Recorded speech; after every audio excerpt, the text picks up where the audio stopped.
할렐루야. 오늘 말씀 가운데도 하나님의 은혜와 축복이 우리 모두에게 풍성하게 임하기를 주님의 이름으로 축원합니다.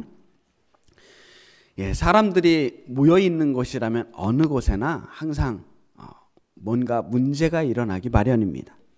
교회에도 사람들이 모여 있기 때문에 늘 반드시 문제가 있기 마련입니다. 밖에서 보기에 아무리 완벽한 교회라고 할지라도 사실 그 안에 들어가면 또 보이지 않는 어떤 문제들이 생겨요.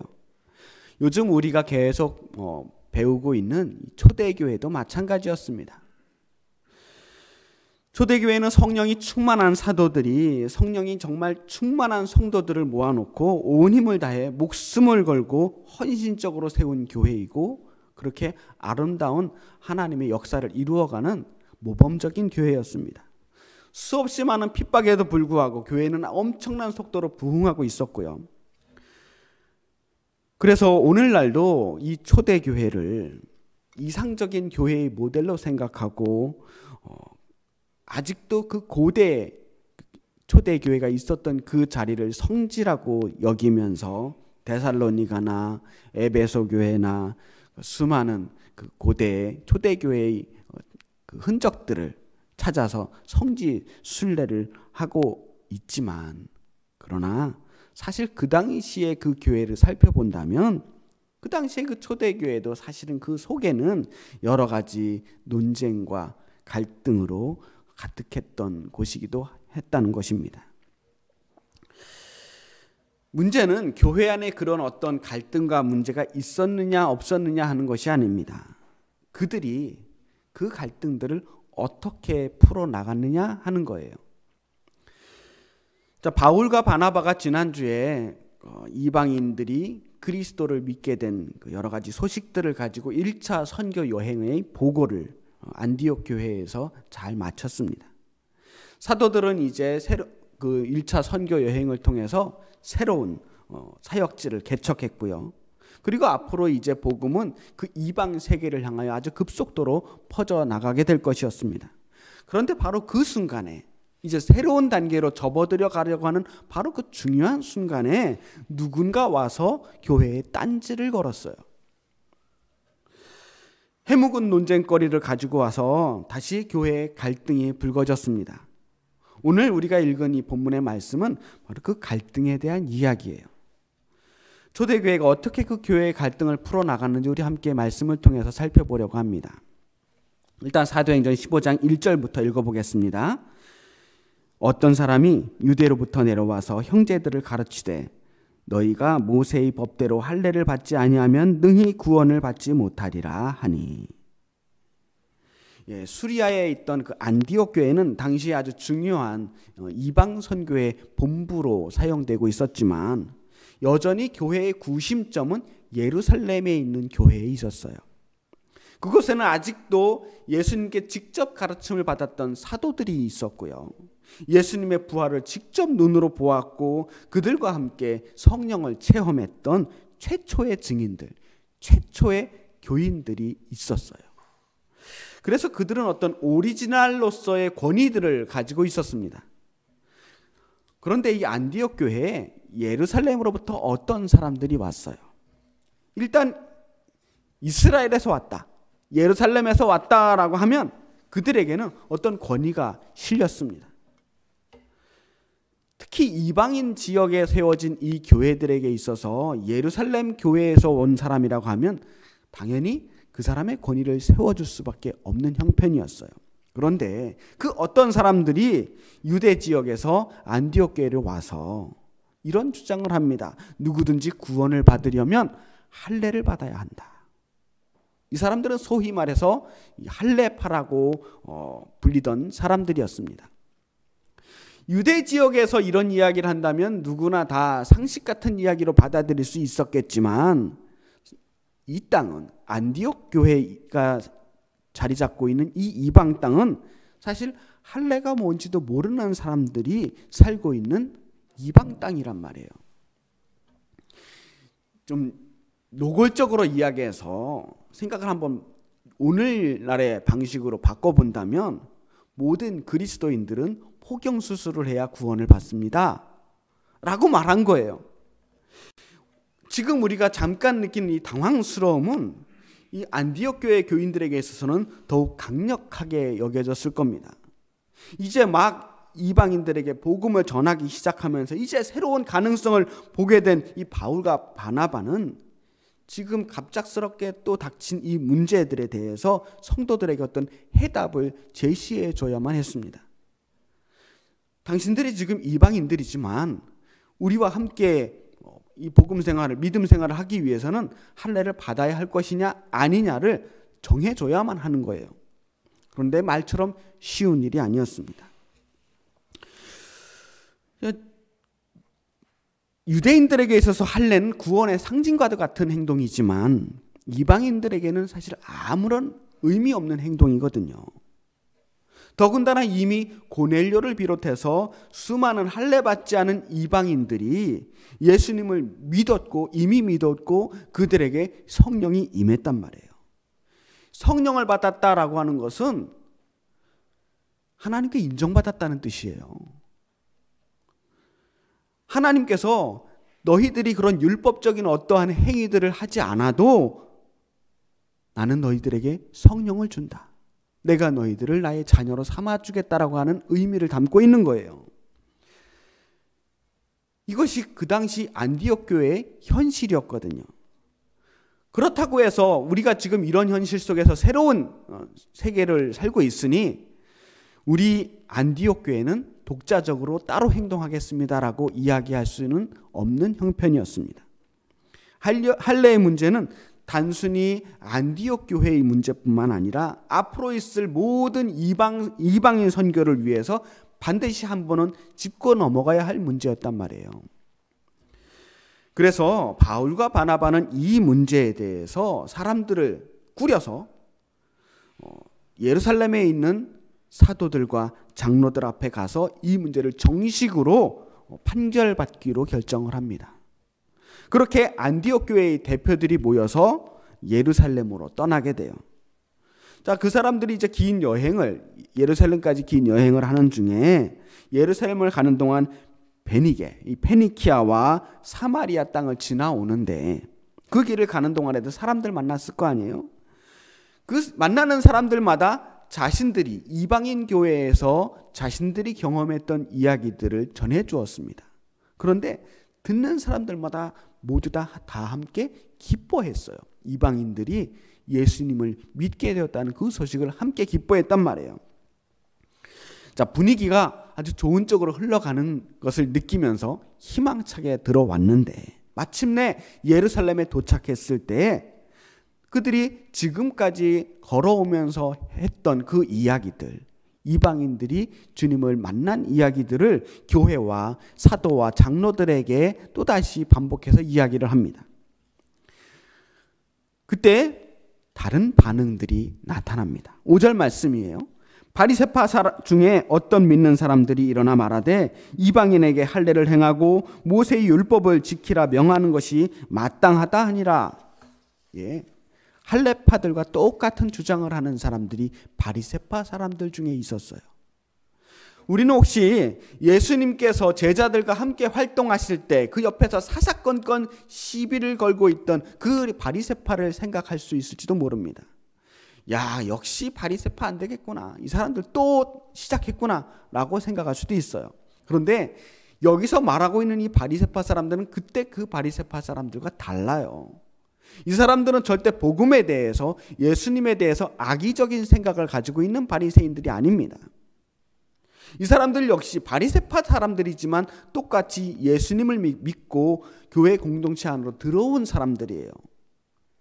그 당시에 교회 안에는 바리새파 출신들도 있고 이방인 출신도 있고 정말 아주 다양한 사람들이 모여서 교회 공동체를 이루고 있었어요. 자, 6절 말씀 읽어보겠습니다. 사도와 장로들이 이 일을 의논하러 모여. 이런 분쟁을 해결하기 위해서 사도와 장로들이 모였답니다. 그런데 사실 이때쯤 되면요, 이 예루살렘 교회의 사도들이 12사도들 중에서 남아있는 사도들이 별로 없었다고 그래요. 대부분의 사도들이 전부 다 선교를 하기 위해서 다 다른 지역으로 세계 여러 지역으로 전도를 하러 떠난 겁니다. 그 중에는 이미 순교를 당해서 죽은 사도들도 여럿이 있었고요. 자, 그 당시에 그럼 예루살렘에 누가 남아 있었겠느냐? 베드로가 여전히 예루살렘에 남아 있었고요. 예수님의 어머니 마리아를 모시는 일을 맡았던 가장 어렸던 사도 요한이 아직 예루살렘에 남아 있었을 겁니다. 하지만 대부분의 사도들이 없는 이 공석으로 있는 이 때에 언제부터인지는 모르겠지만 예수님의 동생 야고보가 있었어요. 예수님의 동생 야고보가 베드로와 더불어서 이 초대교회의 지도자 역할들을 감당하고 있게 됩니다. 그리고 야고보는 당시에 많은 장로들에게 또 평신도들에게 큰 지지를 받게 되었습니다. 그래서 이렇게 성경을 읽다 보면 어느 순간 보니까 베드로는 주로 이 교회 밖을 돌아다니면서 선교하는 데 오히려 더 힘을 많이 써요.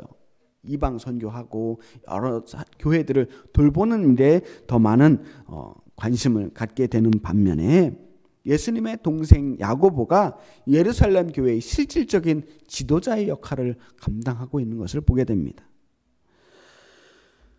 자, 이제 교회 안에서 최초로 신학적인 문제를 해결하기 위해서 교회의 여러 지도자들이 모여서 종교회의를 하게 되는데 이것을 우리는 예루살렘 종교회의라고 부릅니다.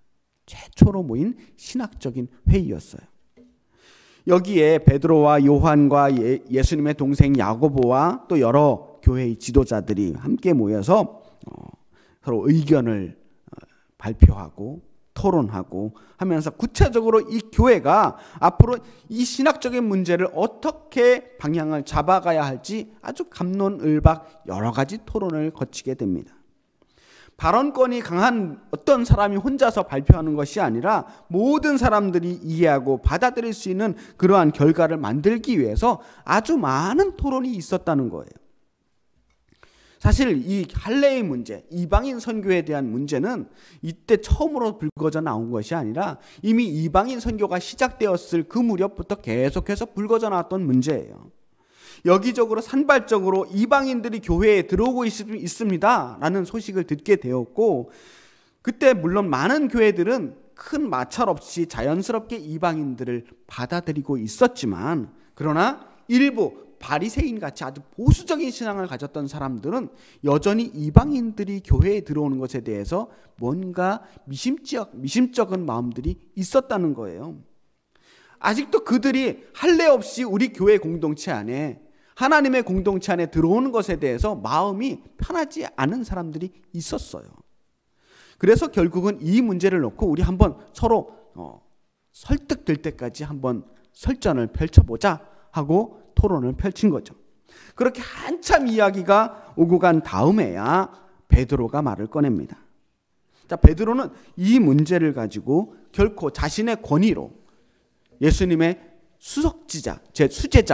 수제자의 권위를 가지고 밀어붙이지는 않습니다.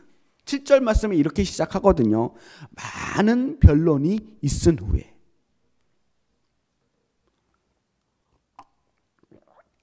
아주 많은 변론이 있었다는 거예요. 처음부터 그거 시끄럽게 그런 소리 하지 말고 내 말 들으세요 라고 하지 않았어요. 옳고 그름을 판결하고 결정하기 전에 이미 수많은 변론들이 있었습니다. 우리는 사실 이 예루살렘 종교회의에서 구체적으로 얼마나 오랫동안 얼마나 치열한 논쟁과 토론이 있었는지는 알지 못합니다.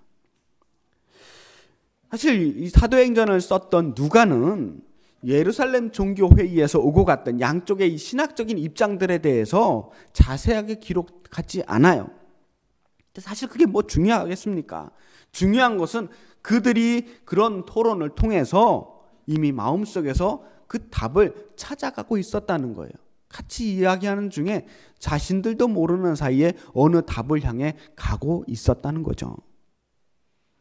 자신의 주장만을 내세우고 서로 다른 주장을 정죄하고 비판하면서 그렇게 싸우는 것이 아니라 서로 상대방을 이해시키기 위해서, 설득하기 위해서 합당한 근거를 들어요. 그런 과정을 통해서 자연스럽게 의견이 조율되는 거죠. 자, 오늘날 저는 이러한 태도들이 우리 한국 교회에도 꼭 필요하겠다라는 생각을 많이 합니다. 오늘날 한국 교회 보세요. 멀리 갈 것도 없이 감리교회 한번 봅시다. 똑같이 감리교단이라고, 같은 교단이라고 이야기를 하고 있지만 우리 안에서도 얼마나 많은 생각의 차이, 신학의 차이가 존재하겠습니까? 그런데 이런 신학적인 문제에 대해서 누구도 선뜻 이것이 감리교입니다라고 쉽게 결론을 내리지 못해요. 이 감리교에서도 정말 보수적인 사람부터 아주 진보적인 사람들까지 이 스펙트럼이 어마어마하게 넓거든요. 우리 교회 안에도 수많은 신앙적인 차이들을 가지고 있지만 한 교회 안에 모여 있잖아요. 이런 부분들이 서로 합의되려면 아주 오랜 시간 동안 이런 변론의 시간, 토론의 시간이 필요한 겁니다. 그래서 그런 기간을 통해서 합의를 내와야 되는 거예요. 엊그제 지난 금요일이죠. 감리교 교회 재판위원회에서 재판이 하나 있었어요. 3년 전에 퀴어 축제에서 동성애자들을 축복했다는 이유로 징계를 받게 된 목사에 대해서 최종 판결이 나왔습니다. 결국 그 동성애자를 축복한 목사에게 2년 정직이라는 판결이 나왔어요. 그런데 이 재판이 벌써 3년 동안 이어지면서 정직 기간이 이미 다 끝나버렸습니다. 그래서 그 2년 정직의 판결이 큰 의미는 없게 되었지만 중요한 것은 그에게 그렇게 유죄 판결이 나왔다는 거예요. 재판 결과에 대해서는 개인적으로 여러 가지 생각이 있을 수 있겠지만 제가 이 자리에서 따로 그 재판 결과에 대해서 평가하지는 않겠습니다. 제가 아쉬웠던 건 그거예요.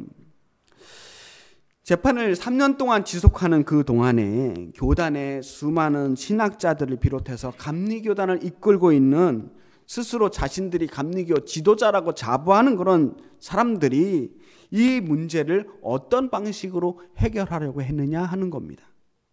이런 재판이 열리는 이 계기를 통해서 한국 교회가 이 동성애 문제라고 하는 이 복잡 미묘한 문제를 가지고 좀 더 깊은 신학적인 토론과 대화를 할 수 있는 기회가 사실 생긴 거거든요. 그런 기회가 주어졌음에도 불구하고 한국 교회는 이 모든 일부 이 재판위원들에게 이 모든 문제들을 다 떠넘기고 그리고 자기들은 서로 세력 싸움을 하기 바빴어요. 서로 정죄하고 비난하기에만 바빴다는 거예요. 토론이 없었습니다. 토론이 없고 오직 정치만 있었어요. 예전에 왜 이념 논쟁할 때 당신 빨갱이 아니야? 하고 몰아붙이던 식으로 당신 동성애를 지지하는 사람이냐 지지하지 않는 사람이냐로 몰아붙이면서 네 편이냐 내 편이냐를 가르기에 바빴다는 거예요. 이런 식의 해결은 절대로 우리의 갈등을 해소시킬 수가 없습니다. 계속 그 문제가 남게 되는 거죠. 한국 교회뿐만 아니라 한국 사회 자체가 이 갈등 상황을 언제나 이런 식으로 힘의 문제로 해결하는 경향이 있는 것 같아요. 늘 누구 편이 더 힘이 센가? 어떤 주장을 하는 사람들이 더 수적으로 많은가? 하는 식으로 가다 보니까 계속해서 진영의 문제로 빠져나가는 거예요. 네 편이냐 내 편이냐. 이 문제로 해결되다 보니까 정작 갈등 문제의 핵심, 이 의견의 차이를 전혀 좁히지 못합니다. 상대방을 설득시키거나 이해시키지 못한 채로 오직 힘으로 굴복하려고만 하는 거예요. 투표해서 이기나 보자. 누가 이기나 보자. 누가 누구 편이 더 많은가 보자. 그러면 한쪽이 죽게 되는 거예요. 토론은 없고 싸움만 남게 되는 겁니다. 그렇게도 많은 아픔을 겪어왔던 우리 사회가 여전히 이렇게 성숙하지 못한 채 갈등이 점점 깊어지는 이유가 여기에 있지 않은가 생각이 들어서 무척이나 안타깝습니다. 자, 그런데 2000년 전에 이 예루살렘 종교회의는 수많은 토론을 오고 가면서 이 문제를 아주 깊이 있게 고민을 했습니다. 그 당시에 이 교회 공동체가 가장 고민했던 것은 지금 누가 옳은가, 누구 말이 옳은가가 아니었어요. 누구 말이 옳고 누구 말이 그른가를 판결하는 것이 아니라 과연 하나님의 뜻이 무엇인가 하는 문제였습니다. 과연 하나님께서는 이방인들이 율법을 지키기를 원하실까 원하지 않으실까? 이 문제에 포커스를 맞춘 거예요. 오늘 성경에서 누가는 예루살렘에 있었던 수많은 그 토론의 말들을 전부 다 기록하는 대신 맨 마지막에 베드로가 한 말씀만 기록하고 있습니다. 7절에서 9절 말씀이에요. 많은 변론이 있은 후에 베드로가 일어나 말하되 형제들아 너희도 알거니와 하나님이 이방인들로 내 입에서 복음의 말씀을 들어 믿게 하시려고 오래전부터 너희 가운데서 나를 택하시고 또 마음을 아시는 하나님이 우리에게와 같이 그들에게도 성령을 주어 증언하시고 믿음으로 그들의 마음을 깨끗이 하사 그들이나 우리나 차별하지 아니하셨느니라. 베드로는 몇 년 전에 욥바에서 환상 속에서 하나님께 받은 그 말씀을 아직도 기억하고 있습니다. 그리고 하나님께서 이방인 고넬료를 만나게 하시고 그 가족들에게 그 고넬료의 집안을 성령으로 축복해 주신 그 사건, 성령이 임하신 사건을 기억합니다. 그때 하나님께서 베드로에게 하신 말씀, 하나님께서 깨끗하게 하신 것을 내가 속되다 하지 말라 라고 하는 그 말씀의 의미가 무엇이었겠습니까? 하나님께서 이미 그들에게 할례받지 않은 이방인들에게 성령을 주셨다면 그들을 하나님의 자녀로 받아들인 것이 아니겠느냐. 아무리 사람들이 성경적인 근거를 드러내고 신앙의 전통이니 뭐니 아무리 떠들어도 하나님께서 지금 일하고 계신 것을 우리가 보면 알 수 있지 않겠는가라는 거예요. 하나님이 이미 우리에게 말씀하시지 않았는가? 이것이야말로 하나님의 뜻이 아니겠는가?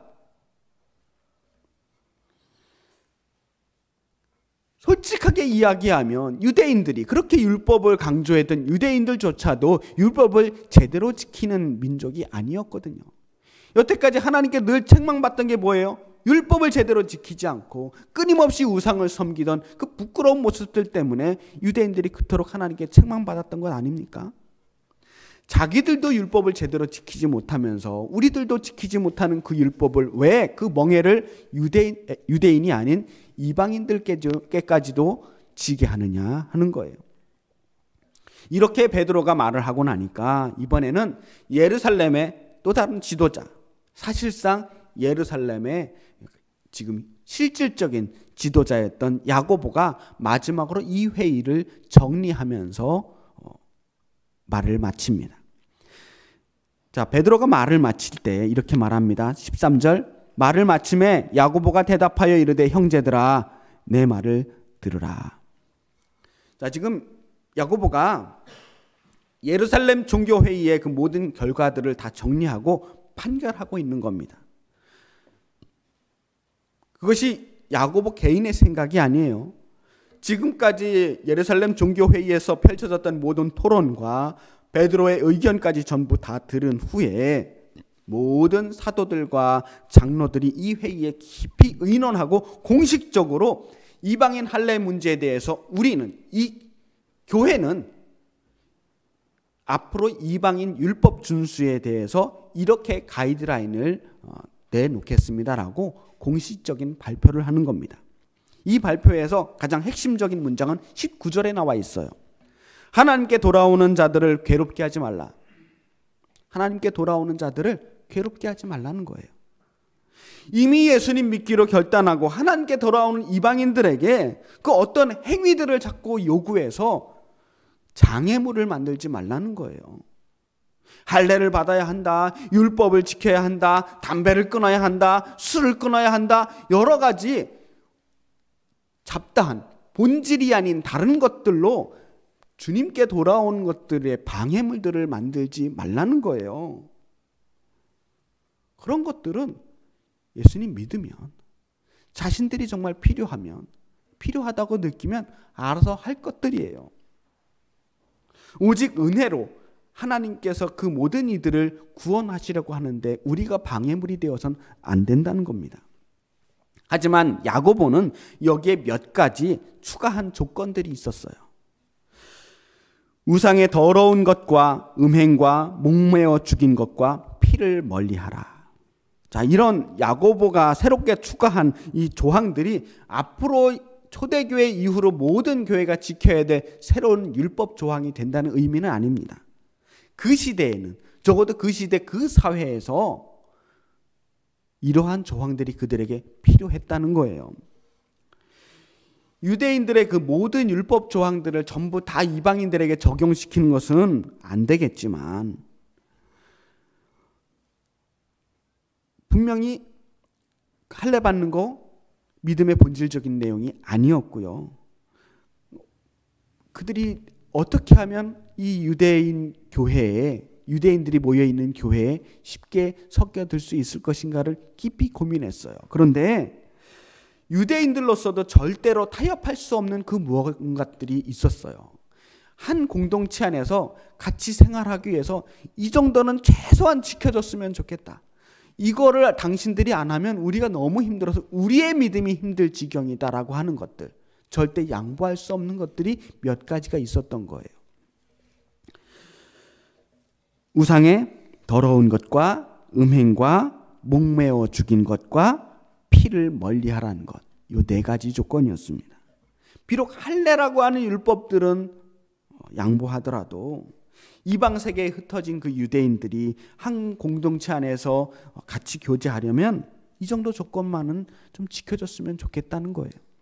같이 먹고 같이 살아야 하는데, 함께 어우러져서 공동체 생활해야 되는데 당신들이 우상을 같이 섬기면 안 되지 않겠습니까? 우리 하나님 섬기는 사람들이니 이 정도는 해야 됩니다.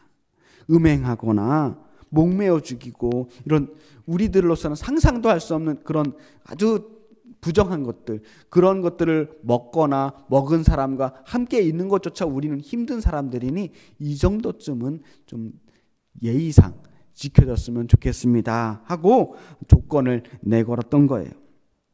그러니까 이렇게 구체적으로 네 가지 조건을 내걸었다는 건 새로운 짐을 지어줬다는 의미도 되지만 사실은 이것 외에 다른 그 모든 율법에 대해서 더 이상 이방인들에게 요구하지 않겠다라는 뜻도 되는 거예요. 이렇게 해서 최초의 예루살렘 종교회의가 아주 평화롭게 마치게 됩니다. 분명히 예루살렘 종교회의는 그 시작점은 교회의 분쟁과 다툼이었어요. 신학적인 견해가 달랐고 의견이 엇갈렸습니다. 사람들이 혼란스러웠고 교회가 시끄러워졌어요. 분명 예루살렘 교회 그 종교회의가 아주 즐거운 마음으로 이루어졌던 회의는 아니었겠지만 이것을 계기로 해서 교회는 이방인 문제에 대해서 더욱 확실하게 방향을 잡을 수 있게 되었고 더 이상의 혼란을 막을 수 있게 되었습니다. 이제 교회 공동체는 더욱 단단해지고 성숙해질 수 있었어요. 제일 마지막 35절에 이렇게 마칩니다. 바울과 바나바는 안디옥에 유하며 수다한 다른 사람들과 함께 주의 말씀을 가르치며 전파하니라. 이제 모든 갈등들이 해결되고 바울과 바나바는 안디옥으로 돌아와서 사역을 계속해서 나아갑니다. 교회는 또다시 부흥의 길로 걸어 나아갈 수 있게 된 겁니다. 저는 오늘 이 예루살렘 종교회의를 보면서 과연 성숙한 공동체는 어떤 공동체인가 하는 것을 다시 한번 보게 됩니다. 초대교회는 아직 생겨난 지 얼마 되지 않은 공동체였지만 그들이 그동안 겪었던 그 수많은 고난과 위험 속에서 놀랄 만큼 성숙해져 있었어요. 그들은 그들에게 닥치는 그 어떤 혼란이나 고난이나 어려움에도 당황하지 않았습니다. 성숙한 존재, 성숙한 그리스도인, 어른이 된다는 것은 무엇을 의미하는 걸까요? 저는 어른이 된다는 건 싫어하는 사람하고도 표 안 나게 잘 지내는 게 어른이라고 생각합니다. 때로는 하기 싫은 일도 하기 싫고 부담스럽고 그런 일들도 내가 해야 하는 일이라면 그것을 기꺼이 감당하는 게 어른이라고 저는 생각해요. 그래서 우리가 직장에서 그 꼴 보기 싫은 상사의 잔소리와 마음에 맞지 않는 동료들, 갑질하는 고객들과 고된 그 업무까지도 군말 없이 잘 감당하면서 그렇게 살고 있는 것 아니겠습니까? 그걸 못하면 어른 노릇하기가 너무 힘든 거예요. 어른 노릇하는 게 쉬운 일이 아니죠. 만약 그걸 못하면 아직 성숙하지 못한 사람이라고 우리가 말합니다. 하나님께서는 원수까지도 사랑하라고 하셨는데 우리가 나와 생각이 다른 사람들과 우리가 함께 연합하는 것이 마땅하지 않겠습니까? 교회는 나와 생각이 같고 믿음의 결이 같고 취향과 정치관이 사상이 다 똑같은 사람들이 모여 있는 것이 아닙니다. 정말 교회가 아니라면 절대로 다시 같이 만나서 뭔가를 할 수 없을 것 같은 사람들도 이 교회라는 이름으로 모여 있는 거예요. 정말 나와 정반대의 취향과 정반대의 어떤 입장을 가진 사람들이 그리스도인이라는 이름으로 모여 있는 경우들이 참 많아요. 그런데 그런 사람들까지도 그리스도라는 이름으로 한 형제요 자매가 되는 곳이 교회입니다. 교회는 그럴 수 있어야 돼요. 그리고 그렇게 모인 교회 공동체를 통해서 하나님의 뜻을 이루어 가야 하는 것이 또한 교회입니다. 말 그대로 합력하여 선을 이루는 것이 교회여야만 합니다. 우리는 달라요. 다들 너무 다릅니다. 달라도 너무 달라요. 내 뱃속에서 낳은 자식도 나하고 너무나 다른데 우리 서로 얼마나 다르겠습니까? 하지만 이 천차만별 제각각인 우리들을 한 마음으로 구원하신 하나님께서 우리를 이 하나의 교회로 모이게 하셨어요. 서로의 모습 속에서 각자의 모습 속에서 하나님의 형상들을 발견할 수 있기를 바랍니다. 비록 겉모습은 다르지만 그 안에는 같은 하나님을 모시고 있다는 거예요. 그 안에 계신 하나님을 발견하게 되면 우리는 연합할 수 있습니다. 그 안에서 우리를 위해 항상 일하시는 그 예수님을 발견할 수만 있다면 우리는 기꺼이 그 사람을 사랑할 수 있게 될 것입니다.